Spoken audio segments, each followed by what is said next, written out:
we talk about how there's funders, we also know who those are, but how many of you guys know what a framer is?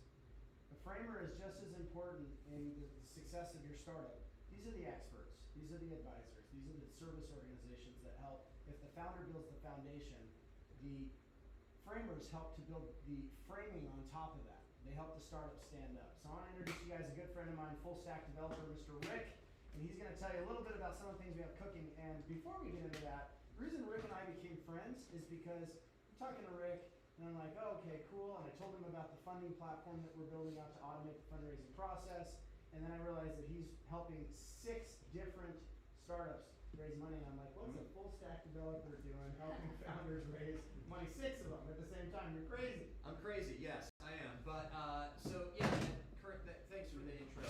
I think where my passion for this comes from, actually dating back, and it kind of came, we're maybe a couple minutes after I talked about George Moncrief earlier today. So if you were here, I apologize, you're going to hear the same thing briefly. But George Moncrief was a real community builder here in Las Vegas.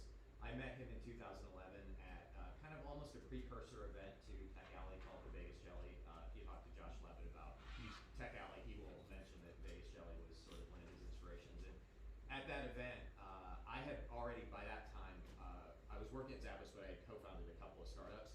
And there was just this thirst for knowledge. And so I started running pitch practice sessions at Vegas Jelly back then. And we would get in a room this size, we would get like 70 people every 4 to 6 weeks listening to startups pitch. And we were helping them get their message, get used to public speaking. Obviously, that's one of people's biggest fears. And so that's just kind of carried through now. And so, yeah, so I'm a developer, but I'm also a founder,